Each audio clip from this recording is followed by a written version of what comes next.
नमस्कार दोस्तों, आज की सबसे बड़ी खबर जो बनी हुई है जिसमें कि आम आदमी पार्टी के प्रदेश अध्यक्ष अनूप केसरी और विस्तार कमेटी के चेयरमैन सतीश ठाकुर, इसके अलावा उन्ना के अध्यक्ष ने बीजेपी ज्वाइन की है। कल रात को बीजेपी ज्वाइन की है, जो 1 बजे ये सारा कार्यक्रम हुआ है, जिसमें कि जेपी नड्डा ने दिल्ली में इनको बीजेपी की सदस्यता दिलाई है और साथ में अनुराग ठाकुर भी मौजूद थे। तो अनुराग ठाकुर ने ही इस खबर को ब्रेक किया है, उसके बाद सारे मीडिया चैनल्स ने इस खबर को उठाया है। तो एक तरह से माना जा सकता है कि एक बड़ा झटका जो है वो आम आदमी पार्टी को बीजेपी ने दिया है। एक बड़ी सेंध आम आदमी पार्टी में बीजेपी ने लगाई है। एक तरह से जो जिसके अंडर सारे कार्यकारिणी, पूरी कार्यकारिणी जो थी हिमाचल प्रदेश में काम कर रही थी आम आदमी पार्टी की, उनको ही अपने पाले में कर लिया है। हालांकि ऐसा लग रहा है कि अचानक से लिया गया डिसीजन है या अचानक से ये ज्वाइनिंग हुई है, परंतु इसकी जो कारण है, क्या बैकग्राउंड है, क्यों उन्होंने बीजेपी ज्वाइन किया, ये सारे चीज़ें जो हम आपके सामने शेयर करेंगे। कुछ ऐसी चीज़ें जो कि आपको नहीं पता होंगी वो भी आप लोगों के सामने हम शेयर करेंगे। तो आपको बता दें कि सबसे पहले ये डिसीजन होने वाला था और ये कुछ लोग, सिर्फ अभी तो इन्होंने 2 लोगों ने ज्वाइन किए, इसके अलावा बहुत सारे लोग हैं, क्योंकि लगातार ये कयास लगाए जा रहे थे कि जितने लोग आम आदमी पार्टी से जुड़ रहे हैं, जो कि नॉन पॉलिटिकल लोग हैं और उनकी कोई ना कोई कहीं ना कहीं उनको ये अभिलाषा थी कि लोग जो है उनको टिकट मिले, उनको आगे लेके जाए पार्टी। तो ऐसे ऐसे और भी लोग हैं जो कि इस तरह के डिसीजन अभी ले सकते हैं, परंतु ये जो बड़ा डिसीजन है अनूप केसरी ने लिया है, उसके रीज़न जो है उसके बारे में थोड़ी चर्चा हम पहले कर लेते हैं। तो आपको बता दें कि जैसे ही आम आदमी पार्टी ने पंजाब में सरकार बनाई, उसके बाद आम आदमी पार्टी का जो केंद्रीय नेतृत्व था वो हिमाचल में पूरी तरह से सक्रिय था। कुछ लोगों को हमने सामने देखा, जिसमें कि सतेंद्र जैन को हमने देखा, और इसके अलावा सह प्रभारी भी हिमाचल प्रदेश के लगातार दौरे कर रहे थे। सतेंद्र जैन हर छोटे बड़े कार्यक्रम में पहुंच रहे थे, वो सामने दिख रहा था। परंतु इसके अलावा इसके पैरेलल एक टीम जो भेजी गई थी केंद्रीय नेतृत्व द्वारा, जो कि ये एनालाइज कर रही थी कि जो संगठन अभी बना हुआ है वो क्या काम कर रहा है, कैसे काम कर रहा है, और जो कार्यकर्ता हैं उसमें क्या उस संगठन को लेकर कैसी राय है, वो सारी चीज़ें एनालाइज करने के लिए 4-5 लोगों की एक टीम जो थी वो लगातार हिमाचल में रही है, जिसका किसी को पता नहीं था। ना तो प्रभारियों को पता था, इसके अलावा ना ही जो यहाँ की कार्यकारिणी या अनूप केसरी या किसी को भी पता नहीं था, परंतु उन्होंने हर कार्यकर्ता से मिले और बाद में पता भी चला, जब कुछ कार्यकर्ताओं ने इस बात को लीक कर दिया कि उनसे कुछ लोगों ने दिल्ली से आए, कुछ लोगों ने डिस्कशन की, जो फीडबैक लिया, वो सारी चीज़ें। तो उन्होंने ये पाया, जो फीडबैक उन्होंने दिल्ली में दिया जाके, उसमें ये आया कि जो अभी का जो संगठन है, जो कार्यकारिणी है, वो उस तरीके से काम नहीं कर रही है, वो इफ़ेक्टिव नहीं है। और कहीं ना कहीं ये सवाल खड़ा हुआ था अनूप केसरी पर, क्योंकि बहुत सी ऐसी फीडबैक उनके पास गई है कि अनूप केसरी में कैपेबिलिटी नहीं है। वो एक लीडर की जो कैपेबिलिटी होनी चाहिए, लीडर की जो चीज़ें होनी चाहिए एक लीडर में, वो सारी चीज़ें नहीं हैं, और सबसे पहले उन्हीं को जो है वो हटाया जाए। परंतु ये डिसीजन आने वाले थे, परंतु क्योंकि आम आदमी पार्टी के संयोजक अरविंद केजरीवाल की रैली थी मंडी में, जिसके कारण उसको होल्ड कर दिया गया था, और उन्होंने ये सोचा था कि 6 तारीख की जो रैली होगी उसके बाद जो है वो ये डिसीजन लिए जाएंगे। 8 तारीख को ये डिसीजन लेने थे, जो कार्यकारिणी थी वो सारी भंग होनी थी 8 तारीख को। पिछली जो भी कमेटियाँ बनी हुई थी वो सारी 8 तारीख को भंग होनी थी, और इन्फॉर्मेशन जिसको जो इम्पैक्ट होना था वो इन्फॉर्मेशन जो है वो उनको दे दी जानी थी 8 तारीख को। तो ये सारी चीज़ें होने वाली थी। अब अनूप केसरी अध्यक्ष थे, और मैं आप लोगों को बता दूं कि 6 तारीख को जो आम आदमी पार्टी के जो जितने बड़े नेता थे, अनूप केसरी ने एक बैठक बुलाई थी, और जिसमें कि उनको कहीं ना कहीं बता दिया गया था पहले ही कि ये सारे डिसीजन होने वाले हैं, कमेटी भंग की जाएंगी। तो उन्होंने एक बैठक की थी सभी नेताओं के साथ, और उन्होंने ये साफ एक प्रपोजल रखा था सब लोगों के सामने कि भंग होगी कमेटी, और जो पुरानी कार्यकारिणी वो पूरी तरह से भंग होगी। अगर आप लोग मेरे साथ हैं तो हम किसी दूसरे दल में जाने की कोशिश करेंगे, हम लोग सारे एक साथ जो है वो दूसरे दल में जाएंगे। तो ये अनूप केसरी ने 6 तारीख को ही लोगों को बता दिया था, जो लोग उनके कार्यकारिणी में थे, परंतु बहुत से लोगों ने मना कर दिया था।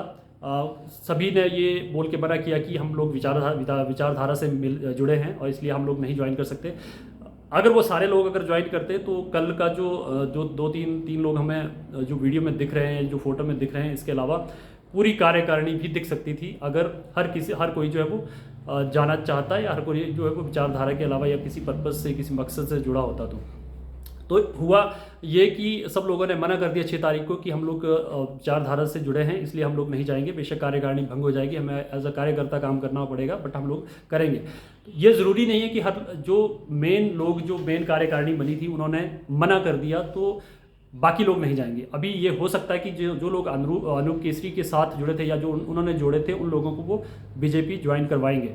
तो ये एक डिसीजन आने वाला था। इसके अलावा एक और पैरेलल चीज़ चल रही थी जिसमें कि आप लोगों को पता होगा कि अनूप केसरी का एक ऑडियो वायरल हुआ था जिसमें कि उन्होंने जो आम आदमी पार्टी की प्रदेशाध्यक्ष उनके खिलाफ कुछ बहुत ही आपत्तिजनक टिप्पणी उन्होंने की थी, जो ऑडियो लगातार वायरल हुआ था। और उसके बाद एक बड़ा जो उन्होंने स्टेप लिया था, क्योंकि ये किसी पुराने कार्यकर्ता के साथ उनकी ये चैट जो डिस्कशन थी और बात चल रही थी और वो ऑडियो वायरल हो गया था। और उसके बाद जब ये ऑडियो वायरल हो गया तो पूरे संगठन को लेकर पंजाब चुनाव जस्ट नेक्स्ट डे जो पंजाब चुनाव होना उससे एक दिन पहले रात को ये लोग सारे जो हैं वो चंडीगढ़ पहुंच गए थे उस पुराने कार्यकर्ता को डराने धमकाने के लिए। तो उस पुराने कार्यकर्ता ने भी वहां पर 4-5 लोगों जो कि संगठन के सबसे ऊपर के जो लोग थे 4-5 लोगों के खिलाफ एफआईआर दर्ज करवा दी थी। वो केस भी चल रहा था और ये जो इन्फॉर्मेशन है वो भी केंद्रीय नेतृत्व तक पहुंची थी। और इसके बाद लगातार ये बोला जा रहा था कि अनूप केसरी की छुट्टी होगी। अब छुट्टी पूरी तरह से उनको हटाना था या फिर उनको सिर्फ अध्यक्ष पद से हटाना था, ये एक डिसीजन था जो कि कल आना था, 8 तारीख को आना था। हो सकता है कि ऑफिशियली अभी अनाउंसमेंट जैसे अभी नहीं हुआ है, परंतु उनको ये बता दिया गया हो, क्योंकि 8 तारीख को सारी कमेटियां भंग की जानी थी। उसकी अभी तक किसी के पास कोई अलग से ऑफिशियल अनाउंसमेंट जो है वो आम आदमी पार्टी के केंद्रीय नेतृत्व द्वारा नहीं की गई है। परंतु ये साफ है कि 8 तारीख को जो सारी पुरानी कमेटियां थी वो सारी जो कमेटियां वो भंग हो चुकी हैं। अब उसकी ऑफिशियल अनाउंसमेंट आनी है और उसके बाद ही अनूप केसरी ने और सतीश ठाकुर ने ये डिसीजन लिया है कि उनको क्योंकि संगठन में रहना पड़ेगा, किसी और की लीडरशिप में अब काम करना पड़ेगा, या फिर हो सकता है कि उनको वो जो रुतबा दिया गया था पहले वो नहीं हो, उसकी वजह से उन्होंने जो है वो बीजेपी ज्वाइन की है।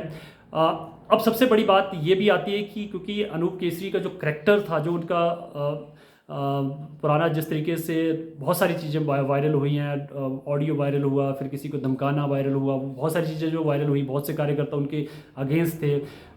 और एक महिला के खिलाफ इस तरह की टिप्पणी करना, जो ऑडियो है वो उसको भी उन्होंने कहीं भी जो कि अनूप केसरी ने कहीं भी उस ऑडियो को गलत नहीं ठहराया है। उन्होंने उल्टा उस इंसान को धमकाने की कोशिश की जिसके साथ उन्होंने वो बातचीत की थी। तो क्या बीजेपी में जाने के बाद बीजेपी को उससे कोई बूस्टर मिलेगा? क्योंकि अनूप केसरी का ऐसी कोई बड़ा संगठन, अभी संगठन में बहुत बड़ी पैठ नहीं थी अनूप केसरी को, लोग पसंद नहीं करते थे। इवन जो बड़े लेवल के जो लोग थे वो भी पसंद नहीं करते थे और उनको हटाने की कोशिश लगातार उनको जो नेतृत्व है उनको वो बताते रहते थे कि अनूप केसरी को हटाया जाए, क्योंकि उनमें वो काबिलियत नहीं है, वो संगठन को नहीं चला सकते हैं। तो इससे कितना इम्पैक्ट, हालांकि देखने में ऐसे लग रहा है कि अनूप केसरी के जाने से या एक टॉप के 2 लीडर्स या टॉप के 2 नेताओं को बीजेपी ने अपनी साइड कर लिया, इसकी वजह से इम्पैक्ट पड़ेगा। तो हम सोचते हैं कि उसका इम्पैक्ट नहीं पड़ेगा। उसका रीज़न ये है कि अनूप केसरी के साथ कितने लोग अभी भी खड़े हैं, क्योंकि जब कार्यकारिणी की 6 तारीख को उन्होंने एक बैठक बुलाई जिसमें कि उन्होंने बोला कि हम दूसरे उसमें जाएंगे, तो कोई भी कार्यकर्ता या कोई भी जो पदाधिकारी है वो नहीं गया।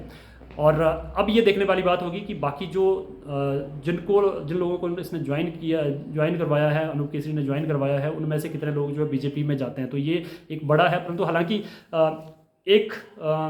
अगर अचानक से अगर इस तरह का कोई घटनाक्रम इस तरह का होता है तो उससे ऑब्वियसली झटका लगता है। आम आदमी पार्टी के लिए झटका है, इसलिए है क्योंकि आम आदमी पार्टी ने जो है वो अपने तरीके से जो है उसको पद से हटाना था, अपने तरीके से एक स्टेटमेंट देकर पद से हटाना था। परंतु उससे पहले ही अनूप केसरी ने एक चाल चलकर बीजेपी ज्वाइन की, जिससे कि कहीं ना कहीं आम आदमी पार्टी के लिए एक जो है वो झटका लगा है। और इसके साथ ही कुछ लोग तो ज़रूर टूटेंगे वहाँ से। तो अभी संगठन खड़ा भी नहीं हुआ था, उसके बाद जो है वो तुरंत बाद ये सारी चीज़ें हो जाती हैं।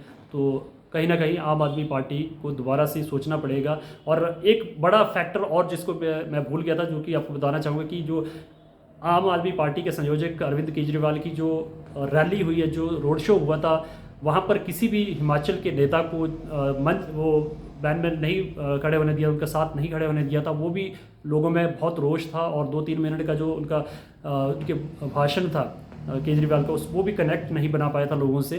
तो मंच ना मिल रहा आम आदमी पार्टी, क्योंकि अध्यक्ष थे तो उनको कहीं ना कहीं लग रहा था कि भाई उनको तो मंच मिलेगा, और पूरी तरह से इग्नोर कर दिया गया था, पूरी कार्यकारिणी को इग्नोर कर दिया गया था हिमाचल प्रदेश की। और इसके अलावा जितने बाकी लीडर भी जो हिमाचल प्रदेश में काम कर रहे थे उन सबको पूरी तरह से उस रोड शो में इग्नोर किया गया था, जिसकी वजह से लोगों में रोष था, जो पदाधिकारी थे उनमें रोष था। उनको ऐसा लग रहा था कि एटलीस्ट अध्यक्ष को तो वहाँ होना ही चाहिए, या फिर एक फर्स्ट सेकंड लेवल के जो नेता होते हैं, टॉप लेवल के जो नेता होते हैं, उनको वहाँ पे जगह दी जा सकती थी, परंतु वो सब नहीं हुआ। सिर्फ एक हवाई जो एक रोड शो हुआ, जिसकी वजह से भी कार्यकर्ताओं में या जो अनूप केसरी और जो टॉप के लीडर्स थे उनमें थोड़ी प्रॉब्लम, उनको भी थोड़ा लग रहा था कि भाई इस तरह से नहीं होना चाहिए। तो अब ये सबक लेने की बात है कि आम आदमी पार्टी क्या इन सब चीज़ों से सबक लेगी, क्योंकि हिमाचल प्रदेश के लोग जो है वो बहुत इमोशनल जो इनका टच रहता है। ऐसा नहीं कि शहर में चले गए और दिल्ली वाले जो एक दिल्ली में जैसे लोग रहते हैं कि किसी एक दूसरे से कोई लेना देना नहीं है, वैसा नहीं होता है। अगर हिमाचल में आना है तो हिमाचल के लोगों से कनेक्ट बनाना होगा और उसके बाद हिमाचल के लोगों को साथ लेकर चलना होगा, तभी पार्टी आगे बढ़ सकती है।